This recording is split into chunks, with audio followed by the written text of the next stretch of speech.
I want to burn with the spirit of the times.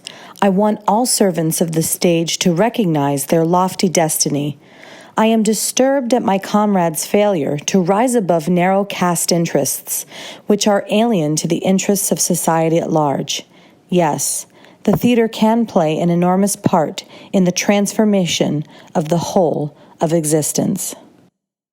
Sivalet Meyerhold, actor, director, and theatrical producer responsible for many of the experimental avant-garde productions in the Soviet Union in the early 1900s.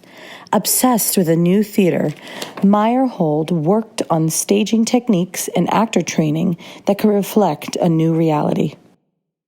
Born in 1874 as the eighth child of German parents, he converted from the Lutheran faith to Russian Orthodoxy and took Russian nationality. After studying law at Moscow University for only 1 year, he was then admitted to the drama school of the Moscow Philharmonic Society, where he was one of two awarded the prestigious silver medal for acting. Upon his successful completion of the program, Meyerhold was invited to join the company of the Moscow Popular Art Theater, founded by Stanislavski and Nemirovich Danchenko. In his first season, he appeared in 3/4 of all productions, with his most notable being Konstantin Treplev in the premiere production of The Seagull in 1898. Over his 4 years with the Art Theater, Meyerhold performed 18 roles ranging from comedic to young leads and gained experience as an assistant director.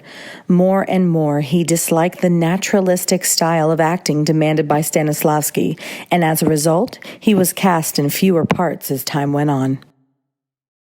Seeking new directorial opportunities, he then started a troupe of Russian dramatic artists to experiment with new staging methods. Using a 5-week uninterrupted rehearsal process and cutting the repertoire to a reasonable size caught the attention of celebrated actress and theater manager Vera Komisarjevskaya. It was at Vera's Dramatic Theater in 1906, where she also starred in Ibsen's Hedda Gabler and Maeterlinck's Sister Beatrice.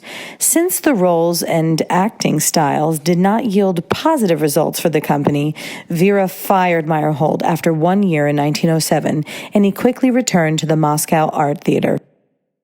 Actors were said to be marionettes under the direction of Meyerhold, often drawing inspiration from the Italian Commedia dell'arte and Asian theater with his puppet-like movements.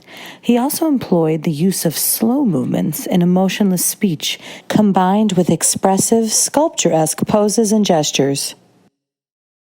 Meyerhold was steadfast in his attempts to tackle new and classic works with innovation, but recognized that his work needed to be done in private theaters at studios. It was in the Imperial Theaters in St. Petersburg where he got to stage the works of controversial playwrights like Zinaida Gippius, but also Molière, and opera too with Wagner's Tristan and Isolde. Meyerhold's theories and practices were proving to be true as audiences and critics were skeptical but also enthralled by his use of rhythmical movement, gesture, and three-dimensional design. His financial success and rising popularity were cementing his place in Russian theater history.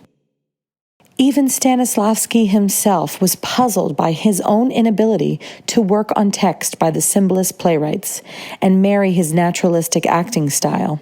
He believed that Meyerhold had already discovered a formula for the staging of symbolist drama. The Russian Revolution of 1917 made Meyerhold one of the most enthusiastic activists of the new Soviet theater. His response was to keep creating, which he did by creating the Meyerhold Theater, and it was here where his actor training system, biomechanics, was birthed. The principles behind biomechanics connect psychological and physiological processes through exercises highlighting gestures and movements to express emotion physically. Like his contemporary and mentor Stanislavski, he firmly believed that the actor's physical state informs the actor's emotional state and vice versa. Armed with his actor training techniques and effective use of three-dimensional sets, Meyerhold became a directorial force to be reckoned with, rejecting the theater of his time. It was in his production of Magnanimous Cuckold that brought his new ideas to an audience. With sets and costumes designed by Lyubov Popova, the open structure eliminated the wings and proscenium arch. The rotating wheels aided in the machine-like quality, only to be matched by the large movements of the ensemble of actors. This simplified scenery helped Meyerhold unveil a new constructivist and biomechanical theater entirely based on movement and mastery of stage space and time. Meyerhold's demise started in 1936 when Stalin began to look for a people in art conspiracy. He was accused of going against the Communist Party, and in 1938, sadly, his theater was closed. Vsevolod Meyerhold was a victim of the political oppression in the era of Stalin.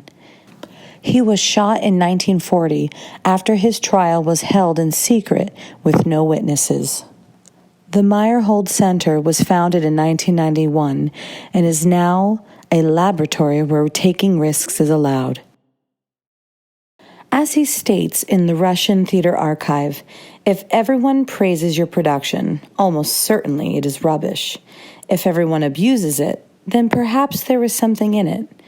But if some praise and others abuse, if you can split the audience in half, then for sure it is a good production.